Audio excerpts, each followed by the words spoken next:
வணக்கம். நீங்க படிச்ச ஆனா இன்னும் கொஞ்சம் ஆழமா தெரிஞ்சுக்கணும்னு நினைச்ச சில முக்கியமான மூலங்கள்ல இருந்து சில கருத்துக்களை எடுத்து அலசுற இந்த உரையாடலுக்கு உங்களை வரவேற்கிறோம். ஆமா. இன்னைக்கு நம்ம கையில இருக்கிறது கென் வில்பரோட செக்ஸ் இகாலஜி ஸ்பிரிச்சுவாலிட்டி. கொஞ்சம் கனமான புத்தகம்தான். ஆமாம், நிச்சயமா. ஆனா ரொம்ப முக்கியமானதும் கூட. இதுல பிரபஞ்சம், உணர்வு நிலை, பரிணாமம், தத்துவம்னு நிறைய விஷயங்கள் இருக்கு. எல்லாத்தையும் பத்தி பேச முடியாது. கண்டிப்பா. அதுக்கு பல எபிசோடுகள் தேவைப்படும். ஆனா இதுல இருக்கிற சில மைய கருத்துக்கள், உதாரணமா வில்பரோட ஹோலோன்கள், ஹோலார்கி, இது எல்லாம் கொஞ்சம் பிரிச்சு பார்க்கலாம். அதான் எங்க நோக்கமும் கூட. உங்களுக்கு இது எளிமையா புரியணும், அதே சமயம் அதோட ஆழமும் குறையக்கூடாது. சரி. சரி, அப்ப ஆரம்பிக்கலாமா? வில்பரோட சிந்தனையில முக்கியமானது அச்சாணின்னே சொல்லலாம். அது இந்த ஹோலோன்கிற கருத்து. ஆமா, ஹோலோன். அதாவது உலகத்துல எதுவுமே தனியா தனிச்சு நிக்கிறதில்ல, அப்படிதானே? கரெக்ட். ஒவ்வொன்னும் ஒரு விதத்துல முழுமையா இருக்கு. ஆனா அதே சமயம் அது இன்னொன்னோட ஒரு பகுதியாவும் இருக்கு. அதுதான் ஹோலோன். ஒரு முழுமை, அதே சமயம் ஒரு பகுதி. ஒரு சின்ன உதாரணம் சொன்னா புரியும்னு நினைக்கிறேன். இப்போ ஒரு அணுவை எடுத்துக்கோங்க. அதுவே ஒரு முழு அமைப்பு தான். ஆனா அதுவே பல அணுக்கள் சேரும்போது ஒரு மூலக்கூறோட பகுதியா மாறிடுது. சரி. அப்புறம் அந்த மூலக்கூறு செல்லோட ஒரு பகுதி, செல் ஒரு உறுப்போட பகுதி, அந்த உறுப்பு உடலோட பகுதி, இப்படி போய்கிட்டே இருக்கும். ஓ, இது நல்லா புரியுது. இது வெறும் பொருள்களுக்கு மட்டும்தானா இல்லனா? இல்ல, அதுதான் வில்பரோட பார்வையோட சிறப்பு. இது வெறும் பிசிக்கல் வேர்ல்டுக்கு, அதாவது பௌதிக உலகுக்கு மட்டும் இல்ல. அப்போ நம்மளோட உயிரியல் உலகு, பயோஸ்பியர், அதுக்கும் பொருந்தும். அதுக்கு மேல நம்ம சிந்தனை, உணர்வு நிலை, அதாவது நூஸ்பியர், அதுக்குமே இது பொருந்தும். ஒரு உதாரணம் சொல்லுங்களேன். சிந்தனை உலகத்துல இது எப்படி? இப்ப பாருங்க, ஒரு சொல் இருக்கு, அது தனியா ஒரு அர்த்தம் கொடுத்தாலும் அது ஒரு வாக்கியத்தோட ஒரு பகுதி. சரி. அந்த வாக்கியம் ஒரு பத்தியோட பகுதி, பத்தி ஒரு முழு கருத்தோட பகுதி. எல்லாமே இதே ஹோலோன் தன்மைதான். Okay, okay. அப்போ இந்த ஹோலோன்கள்லாம் எப்படி அமைஞ்சிருக்கு? சும்மா ஒரு குவியலா இருக்கா? இல்ல, அங்கதான் அடுத்த முக்கியமான கான்செப்ட் வருது, ஹோலார்கி. ஹோலார்கி. ஆமா, இந்த ஹோலோன்கள் ஏதோ தார்மாரா இல்லாம ஒரு படிநிலை அமைப்புல இருக்கு, ஒரு ஹைரார்கி மாதிரி. ஹைரார்கினா மேலிருந்து கீழ் அதிகாரம் செலுத்துற மாதிரி ஒரு அமைப்பா? இல்ல, அங்கதான் வில்ஃபர்ட் ரொம்ப தெளிவா ஒரு வேறுபாடு சொல்றார். இது வெறும் டாமினேஷன் ஹைரார்கி இல்ல. ஹொலார்கில ஒவ்வொரு உயர்நிலையும் தனக்கு கீழே இருக்கிற நிலைகளை அழிச்சிட்டு வரதில்ல. அப்போ எப்படி? அதுக்கு பதிலா அவற்றை கடந்து உள்ளடக்குகிறது. அதாவது transcend and include. Transcend and include, கடந்து உள்ளடக்குகிறது. கொஞ்சம் விளக்கமா சொல்ல முடியுமா? நிச்சயமா. இப்போ மூலக்கூறுங்கிறது அணுவோட தன்மைகளை கடந்து போகுது. ஆனா அணுவோட அடிப்படை இயல்புகளை அது உள்ள வச்சிருக்கு. அதே மாதிரி செல் மூலக்கூறுகளை தாண்டி ஒரு புது நிலையில இயங்குது. ஆனா மூலக்கூறுகளோட செயல்பாடுகள் அதுக்குள்ள அடங்கியிருக்கு. ஓ, புரியுது. அதாவது பழையதை அழிச்சிட்டு புதுசா வர்றதில்ல, பழையதோட திறமைகளை உள்ள வாங்கிட்டு அதுக்கு மேல புதுசா சில திறமைகளை சேர்த்துக்குது. மிகச்சரியா சொன்னீங்க. இது ஒரு பரிணாம வளர்ச்சி. இதை விளக்க வில்பர் ஒரு 20 கோட்பாடுகள் கூட சொல்றார். அதுல முக்கியமானது என்னன்னா, ஒவ்வொரு ஹோலோனுக்கும் 2 உந்துதல் இருக்கு. என்னது? ஒன்னு தன்னை தக்க வைக்கிறதுக்கான உந்துதல், ஏஜென்சி. இன்னொன்னு மத்ததோட இணையறதுக்கான உந்துதல், கம்யூனியன். ஓகே. இந்த வளர்ச்சி, இந்த கடந்து உள்ளடக்கிற பரிணாமம் எப்படி நடக்குது? இதுக்கு ஏதாச்சும் பேர் இருக்கா? நீங்க சொன்ன மாதிரி ஈரோஸ்னு ஏதோ சொன்னாரே. ஆமா, ஈரோஸ். ஆனா இது சாதாரணமா நாம நினைக்கிற பாலியல் சார்ந்த அர்த்தம் மட்டும் இல்ல. வேற என்ன அர்த்தம்?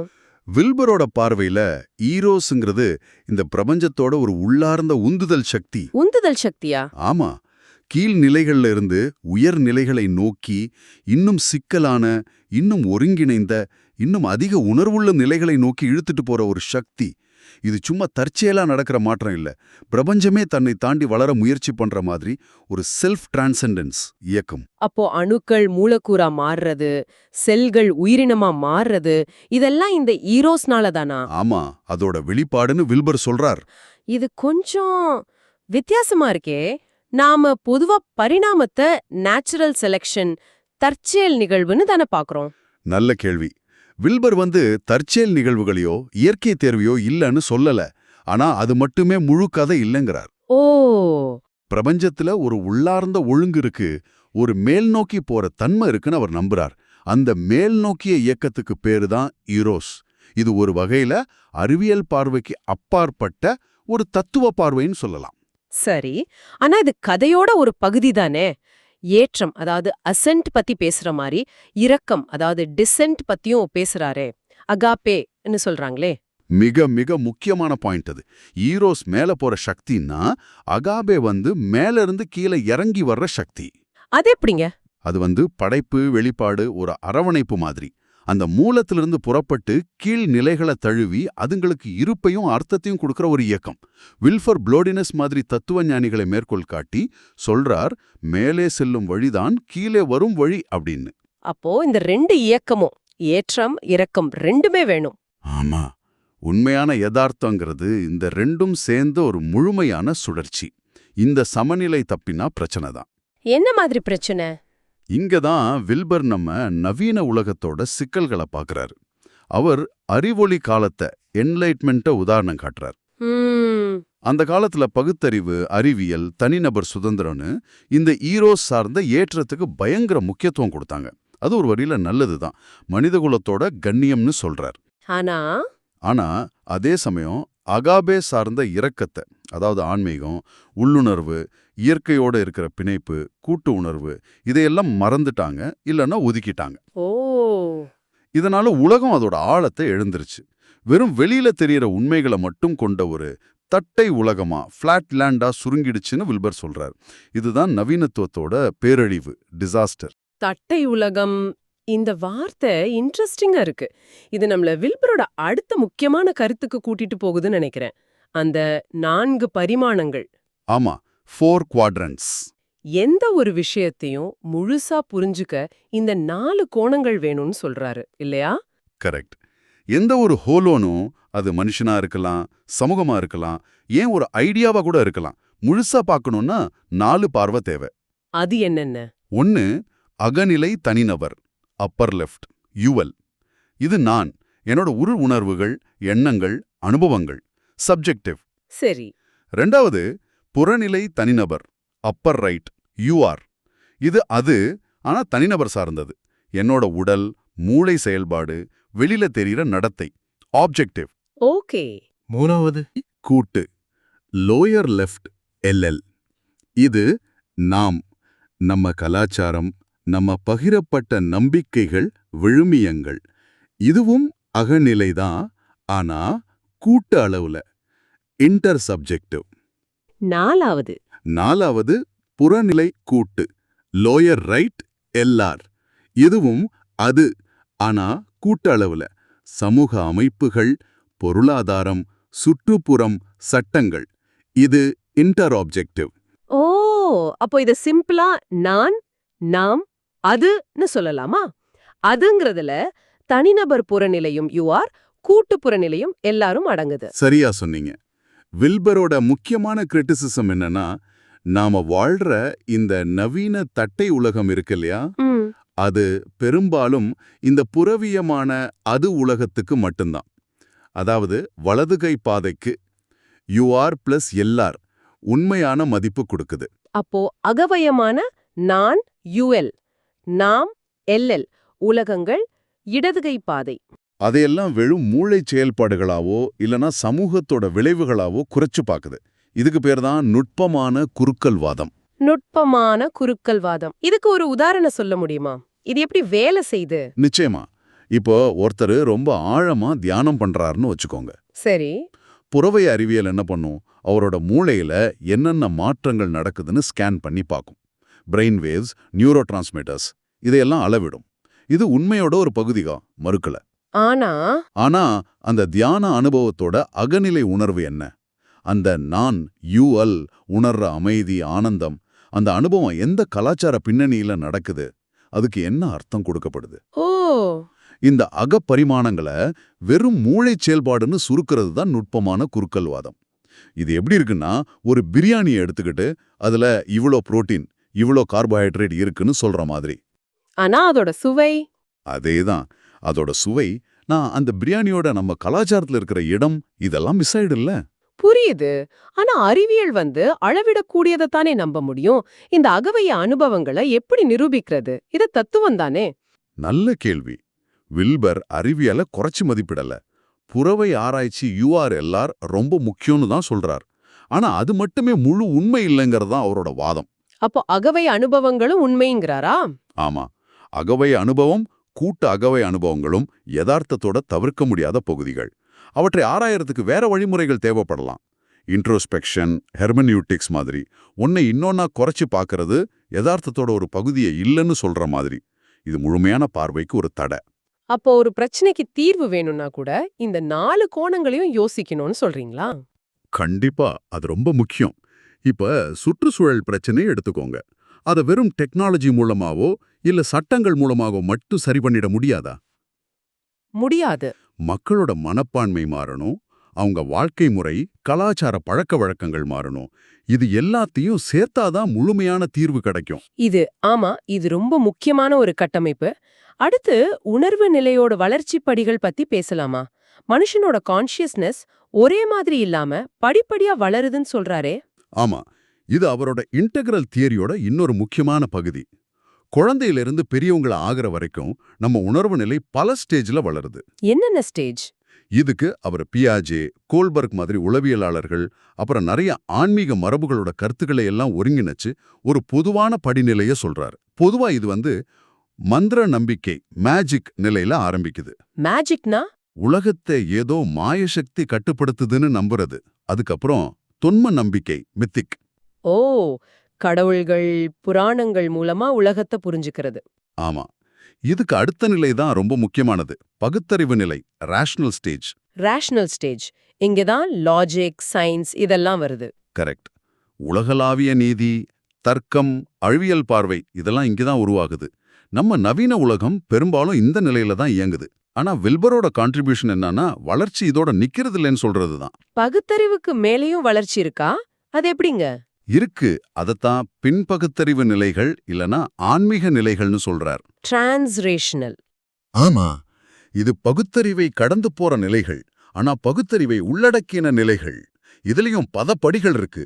உதாரணத்துக்கு, உலகத்தையே ஒன்னா உணர்ற ஒரு நிலை சைக்கிக். அப்புறம் இன்னும் ஆழமான எனர்ஜி லெவல்ஸை உணர்ற நிலை சட்டில். பிரபஞ்சத்தோட மூல காரணத்தை உணர்ற நிலை காசல். கடைசியா எந்த வேறுபாடும் இல்லாத சப்ஜெக்ட் ஆப்ஜெக்ட், நான் மற்றவைங்கிற பேதமே இல்லாத இருமையற்ற நிலை நான் டுவல். ஓ, இதெல்லாம் தியான மரபுகள்ல சொல்ற நிலைகள் மாதிரி இருக்கு. அதேதான். ஆனா இங்கே ஒரு பெரிய குழப்பம் வர வாய்ப்பு இருக்குன்னு வில்ஃபர் எச்சரிக்கிறாரு. என்ன குழப்பம்? அதுக்கு பேரு முன்பின் மயக்கம், ப்ரீ-டிரான்ஸ் ஃபாலசி. ப்ரீ-டிரான்ஸ் ஃபாலசி. ஆமா, இது மிக மிக முக்கியமான எச்சரிக்கை. அதாவது பகுத்தறிவுக்கு முந்தைய நிலைகள் இருக்கு இல்லையா, அந்த மேஜிக், மித்திக் நிலைகள். ஆமா, அதையும் பகுத்தறிவுக்கு பிந்தைய உயர்ந்த ஆன்மீக நிலைகளையும் ஒன்னொன்னும் குழப்பிக்கிறது. ஏன் அப்படி குழப்பிக்கிறாங்க? ரெண்டுமே பகுத்தறிவுக்கு அப்பாற்பட்ட மாதிரி தெரியறதால ரெண்டும் ஒண்ணுதான்னு தப்பா நினைச்சுக்கிறாங்க. இதனால என்ன பிரச்சனை வரும்?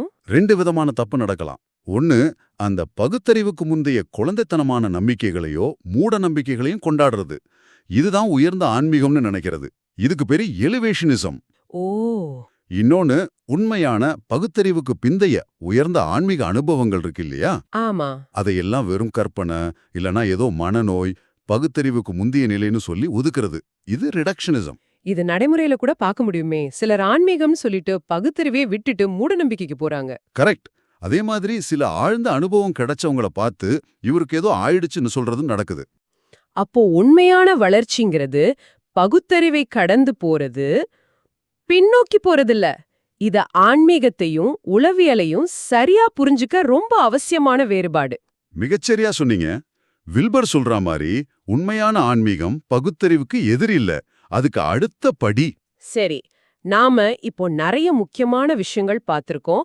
ஹோலோன்கள், ஹோலார்கி, இரோசகாபே, 4 பரிமாணங்கள், உணர்வு நிலை வளர்ச்சி, முன்பின் மயக்கம்.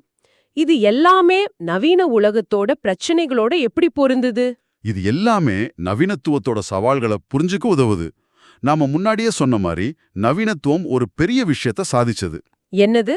அது வரைக்கும் ஒன்னா குழம்பி கிடந்த நான், நாம், அதுங்கிற 3 உலகங்களை, அதாவது கலை, உயுழல், அறநெறி யூஎல், அறிவியல் யூஎல்ஆர் தனித்தனியா பிரிச்சு காட்டுச்சு. இது அதோட கண்ணியம். ஒவ்வொரு துறைக்கும் அதோட தனித்தன்மை கிடைச்சது. ஆனா அதோட பேரழிவு? இந்த பிரிச்ச விஷயங்களை மறுபடியும் ஒரு உயர்நிலையில ஒரு ஒருங்கிணைந்த பார்வையில இணைக்க தவறிடுச்சு. அதுதான் பேரழிவு. இந்த பிரிப்பு டிஃபரன்சியேஷன் மட்டும் நடந்துச்சு, ஆனா ஒருங்கிணைப்பு இன்டகிரேஷன் நடக்கல. அதனால அதனால அது ஆழமான பிரிவினைவாதமா மாறிடுச்சு. கலை வேற, அறிவியல் வேற. அறநெறி வேற, அறிவியல் வேற.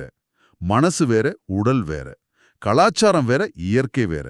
இப்படி பயங்கரமான பிளவுகள் உருவாகிடுச்சு. இதுதான் நம்ம முதல்ல பேசின அந்த தட்டை உலகம். இந்த தட்டை உலகத்துல தான் தனிநபர் உரிமைகள் முக்கியமா பேசுற ஈகோ பார்வைக்கும் சுற்றுச்சூழலை மையமா வைக்கிற ஈகோ பார்வைக்கும் நடுவுல பெரிய சண்டை நடக்குதுன்னு சொல்லலாமா? ஆமா, இந்த போர் ரொம்ப முக்கியமானதுதான். ஆனா வில்பர் என்ன சொல்றாருன்னா, இந்த போரே இன்னும் அந்த தட்டை உலகத்துக்குள்ளதான் நடக்குது. எப்படிங்க? ஏன்னா 2 பக்கமுமே பெரும்பாலும் யதார்த்தத்தோட அகப்பரிமாணங்களையும் நாம் உணர்வு நிலையோட உயர்ந்த சாத்தியங்களையும் பின்பகுத்தறிவு நிலைகளை முழுசா கணக்குல எடுத்துக்கிறதில்ல. அதனால இந்த போரே ஒரு முழுமை இல்லாத தளத்துல தான் நடக்குதுங்கிறார். அப்போ இதுக்கு தீர்வு என்ன? வில்பர் என்ன சொல்றார்? அடுத்த கட்டம் என்னவா இருக்கணும்? அடுத்த கட்டம் இந்த வேறுபடுத்தப்பட்ட துறைகளை மனம், உடல், அகம்புறம், தனிநபர், சமூகம், கலை, அறநெறி, அறிவியல் இதையெல்லாம் ஒரு உயர்நிலையில பகுத்தறிவுக்கு அப்பாற்பட்ட ஒரு பார்வையில ஒருங்கிணைக்கிறது தான். ஒருங்கிணைக்கிறது. ஆமா, வில்பர் இத சென்டார் நிலை இல்லனா விஷன் லாஜிக் ஒரு உணர்வு நிலை சாத்தியமாக்குன்னு சொல்றார். Vision logic. அது நம்ம மனசு, உடல், ஆன்மா எல்லாத்தையும் ஒருங்கிணைச்சு உலகத்தோட பல பரிமாணங்களையும் ஒரே நேரத்துல பார்க்கக்கூடிய ஒரு திறன். இது வெறும் தியரி இல்ல, இது மனுஷ குலத்தோட அடுத்த பரிணாமப்படியா இருக்கலாம்னு ஒரு நினைக்கிறார். வாவ், இது உண்மையிலேயும் ஒரு பிரம்மாண்டமான பார்வை. இன்னைக்கு நாம கென் வில்பரோட சிந்தனை கடல்ல ஒரு ஆழமான முக்குழிப்பு செஞ்சிருக்கோம்னு நினைக்கிறேன். ஆமா, நாம பேசின முக்கியமான விஷயங்களை ஒரு தடவை சுருக்கமா பார்த்துடலாமா? முதல்ல, யதார்த்தம்களது தனித்தனி பொருள் கிடையாது. அது தொடர்ந்து உருவாகிட்டு இருக்கிற ஒண்ணு கடந்து உள்ளடக்கிய முழுமைகளோட ஹோலோன்கள், ஒரு படிநிலை அமைப்பு, ஹோலார்கி. இரண்டாவது, இந்த பரிணாம வளர்ச்சிக்கு மேல்நோக்கிய உந்துதர் ஈரோஸ் மட்டும் இல்ல, கீழ்நோக்கிய அரவணைக்கிற இயக்கமும் அகாபே முக்கியம். மூணாவது, எந்த ஒரு விஷயத்தையும் முழுசா புரிஞ்சுக்க அதோட 4 பரிமாணங்களையும் அகநிலை தனிநபர் நான், புறநிலை தனிநபர் அது தனி, அகநிலை கூட்டு நாம், புறநிலை கூட்டு அது கூட்டு பார்க்கணும். ஒன்ன இன்னொன்னா குறைக்கிற நுட்பமான குறுக்கல்வாதம் தப்பு. நாலாவதா, மனித உணர்வு நிலை மந்திரம், தொன்மம், பகுத்தறிவுன்னு பல நிலைகளை கடந்து பகுத்தறிவுக்கு பின்னால இருக்கிற உயர்ந்த ஆன்மீக நிலைகளை நோக்கியும் வளர முடியும். ஆனா பகுத்தறிவுக்கு முன்னாடி இருக்கிற நிலைகளையும் ப்ரீ ரேஷனல், பின்னாடி வர்ற உயர்ந்த நிலைகளையும் டிரான்ஸ்ரேஷனல் குழப்பிக்க கூடாது.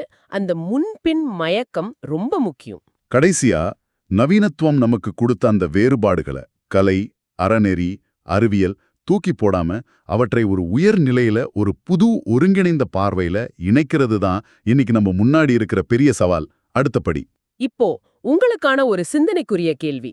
கென் வில்பர் சொல்ற மாதிரி பரிணாமம் பகுத்தறிவோட நிக்காதுன்னா, அந்த பகுத்தறிவுக்கு பின்னால இருக்கிற உயர்ந்த உணர்வு நிலைகளை பத்தி ஆராயறதும் அதை அடைய முயற்சி பண்றதும் தனிப்பட்ட முனையில உங்களுக்கும் நம்ம வாழ்ற இந்த சிக்கலான உலகத்துக்கும் என்ன அர்த்தத்தை கொடுக்க முடியும்? இந்த அக உலகத்தையும் புற உலகத்தையும் இணைக்கிற ஒரு பார்வை நம்ம பிரச்சனைகளை நாம அணுகிற விதத்திலையும் ஒருத்தரோட ஒருத்தர் பழகுற விதத்திலையும் என்ன மாதிரி மாற்றங்களை கொண்டு வரலாம், இத பத்தி நீங்க இன்னும் ஆழமா யோசிச்சு பார்க்கலாம். நிச்சயமா இந்த அலசல் உங்களுக்கு பயனுள்ளதா இருந்திருக்கும், மேலும் சிந்திக்க தூண்டியிருக்கும்னு நம்புறோம்.